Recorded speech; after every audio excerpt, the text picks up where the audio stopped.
Este vai ser um tipo diferente de vídeo. Vamos dar uma olhada na conquista de Valência por El Cid e sua vitória em 1094 na Batalha de Quarte, onde ele derrotou os almorávidas, a dinastia muçulmana berbere que passou a dominar o norte da África e Al-Andalus, ou seja, os territórios da Espanha governados pelos muçulmanos. Vamos fazer isso analisando 3 documentos de fontes primárias sobre esses eventos. O primeiro, uma fonte cristã, e depois 2 fontes muçulmanas. Nossa primeira fonte é a História Roderice, o relato mais antigo e relevante sobre a vida de Rodrigo Dias, o cavaleiro El Cid. A história é uma biografia de El Cid, e muitos historiadores acham que foi escrita por um de seus seguidores. O detalhe íntimo incluído na descrição do cerco de Valência na história parece indicar que o próprio autor estava presente nesses eventos. Antes de começarmos, precisamos esclarecer alguns termos históricos. Os almorávidas são chamados de moabitas, e o termo ismaelitas é usado para se referir aos muçulmanos que vêm de Al-Andalus, ou seja, muçulmanos que vêm de cidades como Córdoba, Sevilha ou mesmo Valência. O Yusuf mencionado é Yusuf ibn Tashfin, o governante muçulmano dos almorávidas.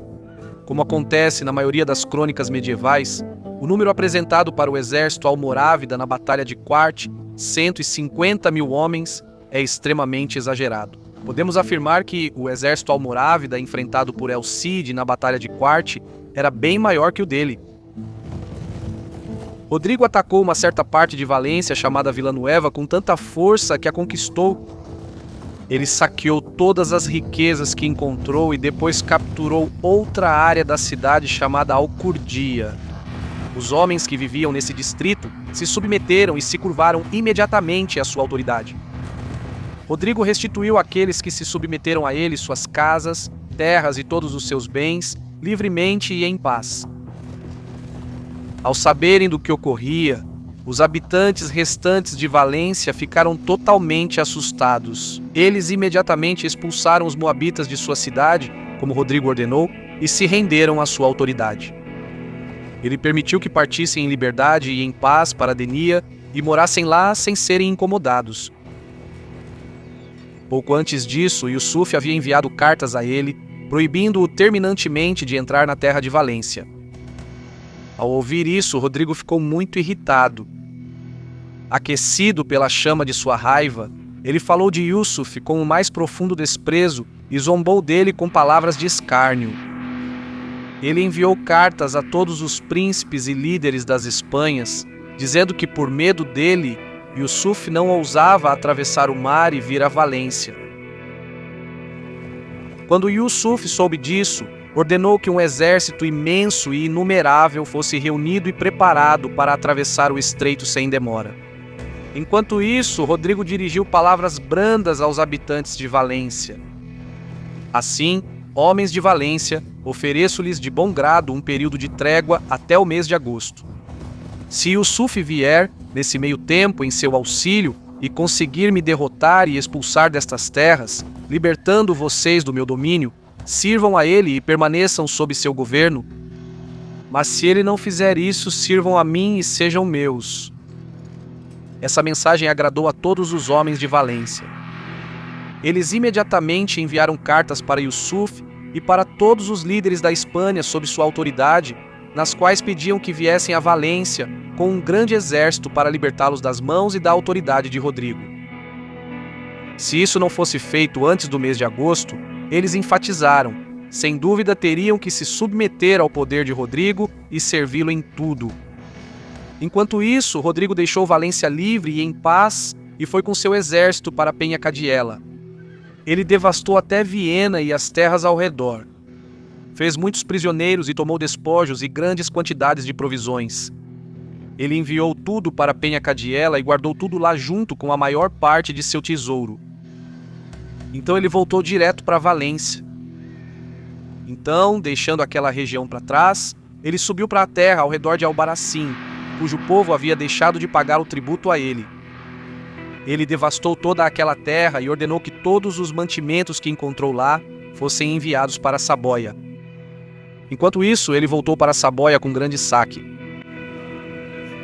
Quando o mês de agosto passou, o povo de Valência ouviu um relato confiável de que os moabitas estavam vindo em seu auxílio com um enorme exército sob o comando de Yusuf, para ajudá-los a se libertar do domínio de Rodrigo. Eles desonraram o acordo feito com ele. Ao serem infiéis ao acordo, eles se tornaram rebeldes contra Rodrigo em todos os sentidos e passaram a ser seus inimigos. E ele entendeu isso muito bem. Então, ele novamente cercou Valência com intensa hostilidade e pressionou a cidade de todos os lados com as táticas mais agressivas possíveis. Tornou-se conhecido que havia uma grave escassez de alimentos dentro da cidade. Enquanto isso, porém, o exército dos moabitas, vindo rapidamente para romper o cerco, aproximou-se de Valência. Mas eles não ousaram entrar em batalha contra Rodrigo.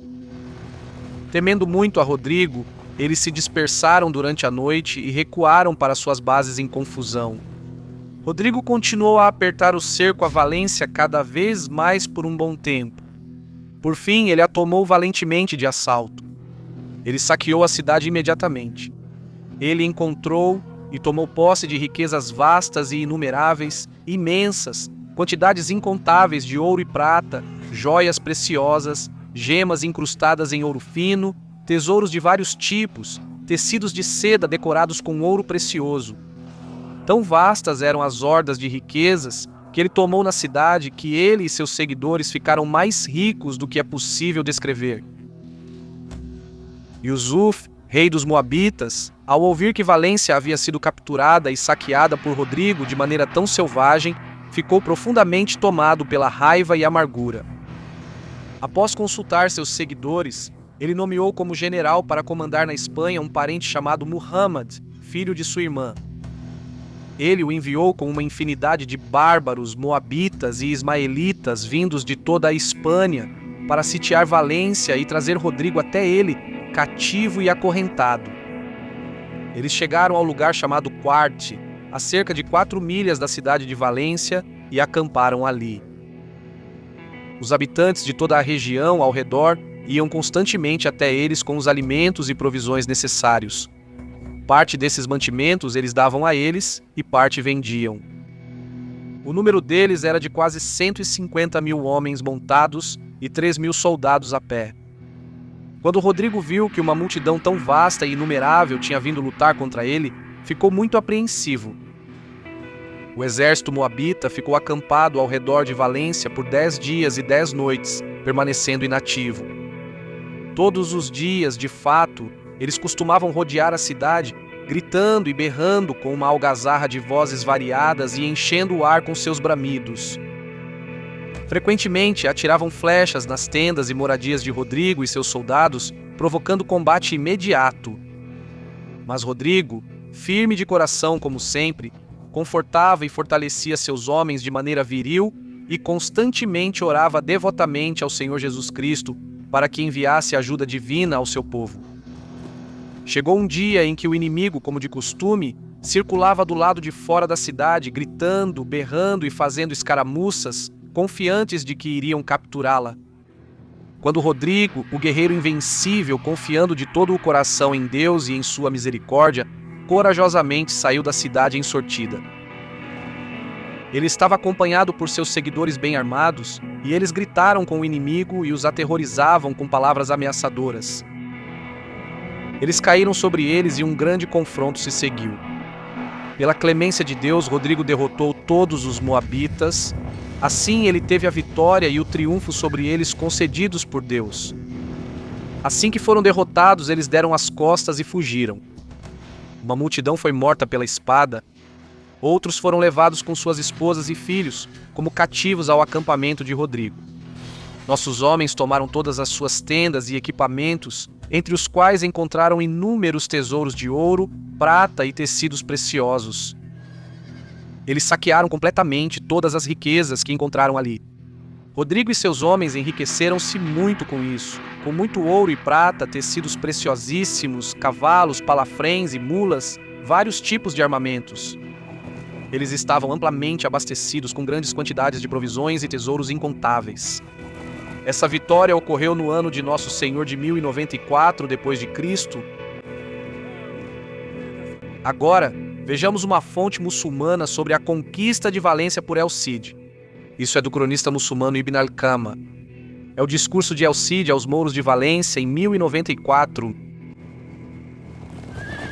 4 dias após conquistar a cidade, El Cid anunciou por toda a cidade que todos deveriam se reunir na propriedade que ele ocupava.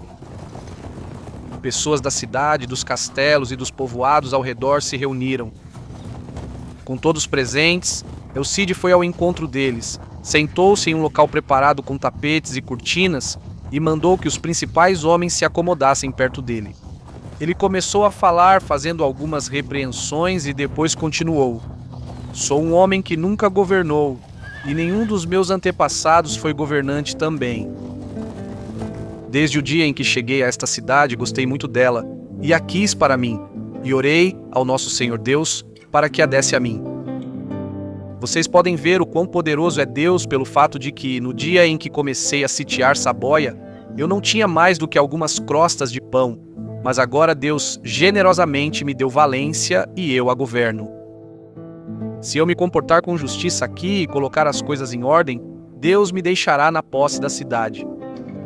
Mas se eu agir errado aqui por injustiça ou por orgulho, sei muito bem que Ele vai tirar isso de mim. A partir de hoje, que cada um vá para sua propriedade e a possua como de costume. Se alguém encontrar sua plantação irrigada, sua vinha ou sua terra vazia, que tome posse dela imediatamente. Se ele encontrar sua propriedade já trabalhada, que compense o ocupante por tudo o que gastou e retome a posse dela conforme exige a lei dos mouros.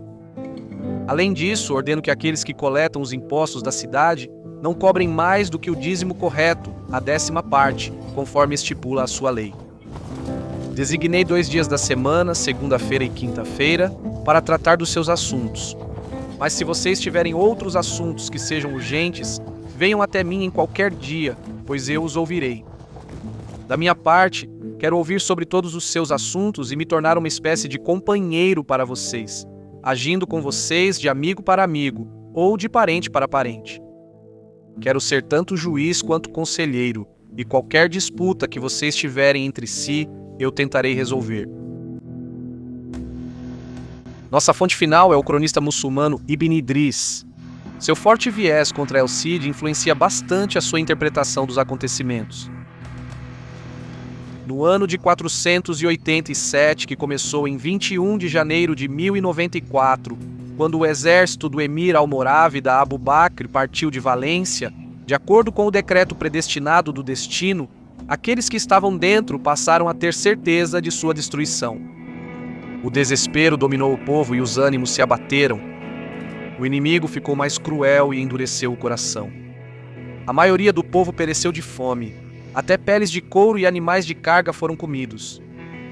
Quem fugia para o acampamento dos cristãos tinha os olhos arrancados, as mãos cortadas, as pernas quebradas ou era morto. Por isso, o povo preferia morrer na cidade. A escassez ficou 2 vezes pior do que havia sido em Toledo, devido à longa duração do cerco. O ódio do inimigo aumentou devido à resistência dos valencianos e à busca de ajuda dos almorávidas. Quando os valencianos já não conseguiam mais se manter e haviam chegado ao limite de sua resistência, sem nenhuma ajuda ou assistência à vista, as circunstâncias os forçaram a ir até o inimigo, não por escolha, mas por necessidade. Eles se reuniram em torno do Cade ibn Jarraf e enviaram alguém ao compadre do tirano, que Alá o amaldiçoe, para interceder em favor deles por um salvo-conduto. Ele, El Cid, aceitou isso, mas pretendia agir de forma traiçoeira e violar o acordo. O Cade foi até ele e estabeleceu vários acordos com ele, tomou juramentos e promessas e agiu com firmeza em tudo até o limite máximo. Nenhum muçulmano poderia ter feito mais. Após isso, os portões se abriram e o campeador entrou na cidade com todo o seu exército. Isso foi em Jumada 1, começou em 19 de maio de 1094. Nem ele nem seus companheiros, que Alá os amaldiçoe, fizeram algo que prejudicasse a cidade ou seu povo. Ânimos renovados, esperanças reacendidas e o povo seguro. Mesmo assim, ele os vigiava e lhes proibiu de sair da cidade. Que Alá o amaldiçoe. Ele adquiriu essa capital principesca e se dedicou a desfrutar do favor da opulência, do esplendor e da beleza que lhe pertenciam.